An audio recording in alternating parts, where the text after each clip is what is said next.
Welcome back to week 4 of our church-wide series where we're exploring the life of Joshua. And the title of our series is Wherever You Go. And we're looking at the life of Joshua, that regardless of his circumstance or situation, we see that the Lord was with him.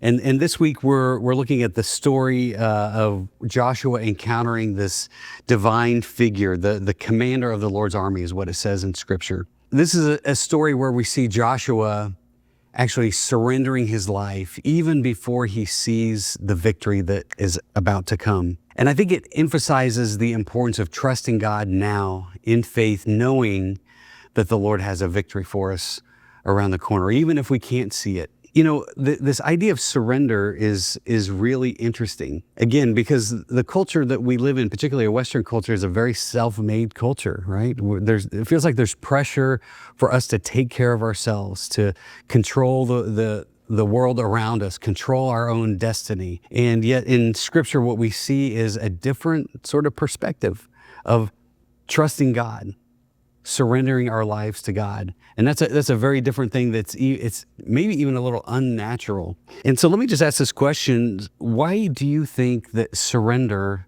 is so important to God?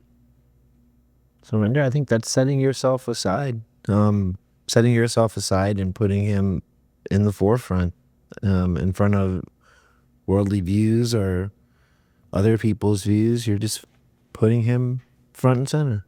So let me just ask a follow-up to that, Chase. Like, what do you think, as far as from God's perspective, why would it be so important to him that we surrender our lives to him? Surrendering is the absolute sign of faith and belief, and recognizing that he is your true answer. Maybe even like love, you know, like when you give your life to someone, it's like the ultimate sign of love, you know? Yeah. It makes me think about submission. You know, a lot of people are afraid of the word submission, but I know with God, he deserves us to submit to him. Yeah. You know, when we lay our prayers out, we say on the altar, or we send our prayers up to God, I think it's like a slap in his face, or whatever you want to say, when we don't trust him to do it. Or we don't really believe you, but we're going to pray to you. No, it makes me think about my kids when they were growing up, because my kids are all spaced out. My oldest daughter, her hair was set on fire in class in the 8th grade. And it seemed like that was like a pivotal point for me, because I had to trust her to go back to school, trust my other kids to go to school, because she was being bullied majorly. And things kept happening, you know, a little bit after that point. It made me think, okay, Felicia, you got kids in different schools. They're in different places. You got to be at work. I could not be there to save her. Why not just let God save her next time? Because me worrying about it, and me hearing other people telling me, oh, if I was you, I would go up to the school and do this and do that. I couldn't do that. I had to pray and ask God to protect my children, to be there when I couldn't be there, to look out for them, make sure that they're around the people that they need to be around. Now, I just set all kind of prayers out there. God could never say I never asked them, because I asked them all those different things that I worried about. You know, you would see things happening to everybody else's kids and stuff like that. And I'm like, Lord, please protect my children. You know, even if it did not happen to mine, that gave me another reason to pray for mine when I saw things happen to them, you know, to other people. So yeah, I want to trust you, Lord. So I don't even feel like wasting my time even asking you, and I don't trust you to do it. As parents, I'm sure you guys can relate to that, like the concern, the love you have for your kids. It's like this whole other level that gets introduced into your life, and surrendering your kids to the Lord is like, it's a whole new echelon of surrender in your life, right? Entrusting your kids to the Lord. And can I ask you just like a really practical question? So 2 working adults, kids, young kids. So from a practical standpoint, like, how do you create those sacred moments of surrender in your life, even in a busy life that you guys probably lead? One thing that we did here within the past I don't know, year or two or so, we had a lot going on. I mean, we were busy Monday, Tuesday, Wednesday, Thursday. Weirdly enough, our only free night we didn't have something going on was Friday. Competitive gymnastics 2 nights a week, and just wrestling and just everything. We had something going on every night. And it just seemed like it was hard for us to do more of the church events, getting our kids involved in that, getting that foundation established with them at this age, because this is when it's the most important, right? And so we just made the big decision that, you know what, I know they enjoy and they love doing all these things, but we're going to have to change our priority. And so we made that big step together that, hey, we're going to step back on doing all of this other stuff, and we're going to bring our kids up in the house of the Lord, and we're going to raise them up like that. And ever since then, it's just the time has come back. We're still very active and involved with the church, but now we're still finding time for the kids to do, the sports and the things. And I would say too is like we also volunteer in the church with the kids ministry. Wow. So we do games for Awanas, we do games for VBS. Like we wanted our kids involved, but it's like, let's do it with them, because we were on such limited time too, because we were running everywhere.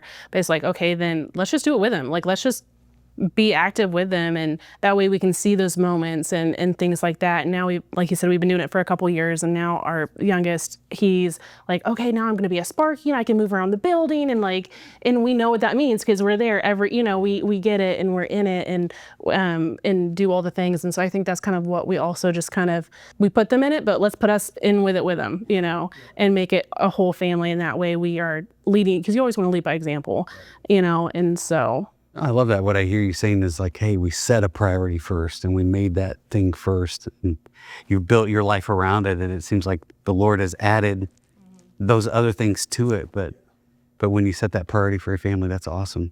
Katie, I want to ask you, so as a young, single woman, like what do those sacred moments in your life, like how do you prioritize sacred moments in your life? I definitely think it's just like setting a time aside for God. Especially since I am learning, I think it's really important to jump into the Word and read the Scripture, and I don't always find it easy. I was going to ask, do you ever find tension in that in your life? Yeah, definitely. And I noticed that when I don't make it a priority, I don't have as much joy. You talked about that. Life is crazy, and I feel like we start to get caught up in, I don't have any kids, but work, friends, I got fur babies, gym stuff. It's just, I find that when I make time for the Lord and I have those sacred moments to really connect, not just, read a chapter, but just to talk with Him and listen to Him, and surrendering my time really makes me feel just like, I don't know, just connected and joyful. And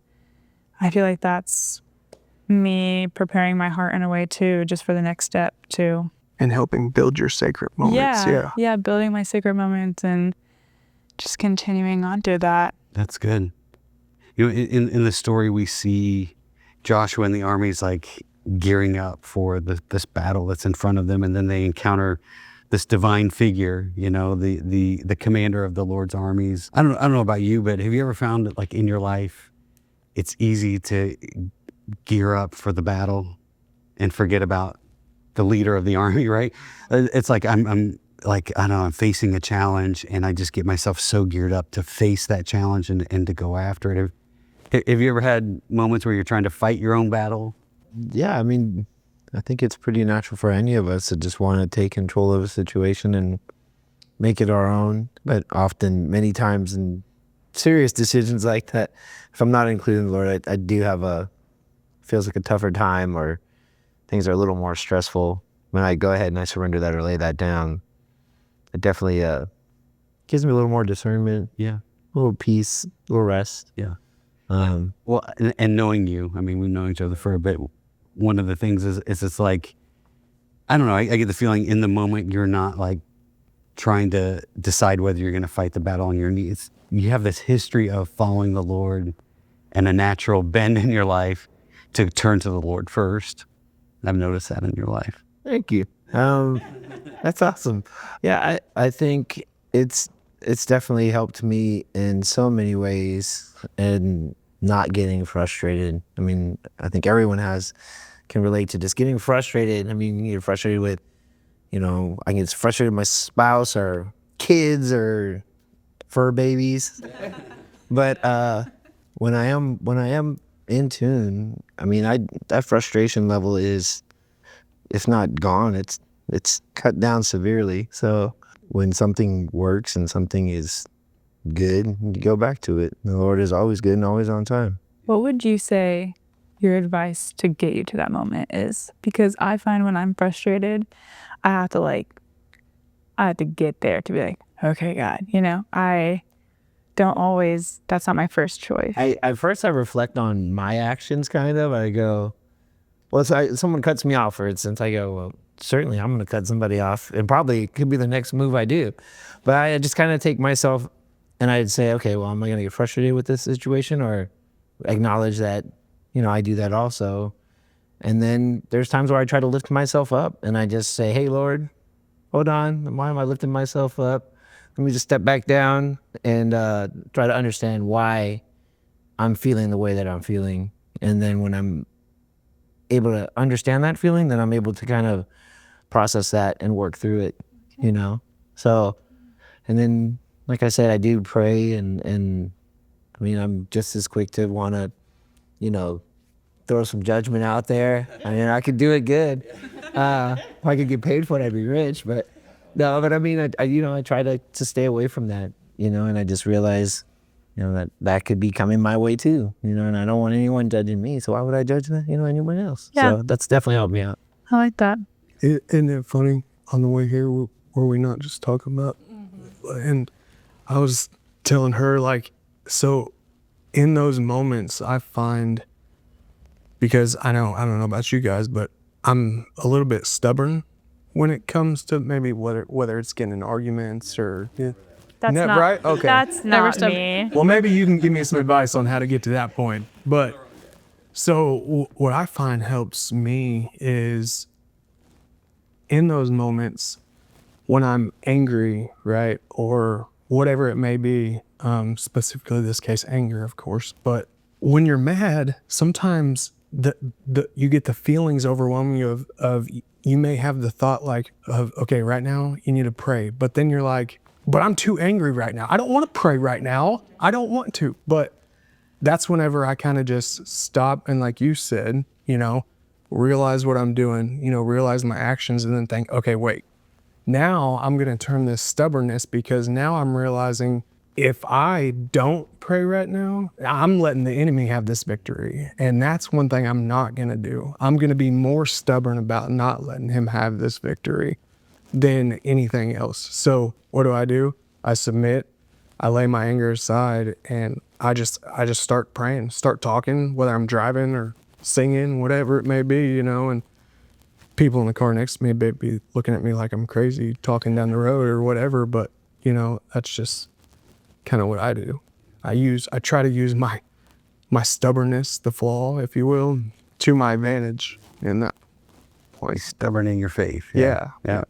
I don't know, it seems like life is full of battles, large battles, small battles in life. And I don't know, if we're not careful, it can seem like it's just chaos, So what I love about this story is that it's this reminder that even in the big battles of life, the small battles of life, that the Lord is with us wherever we go. He's got armies, the hosts of heaven, right, that are fighting these battles on our behalf before we even get there. And I love Joshua's posture of, I'm going to surrender to you because you already know what's around the corner.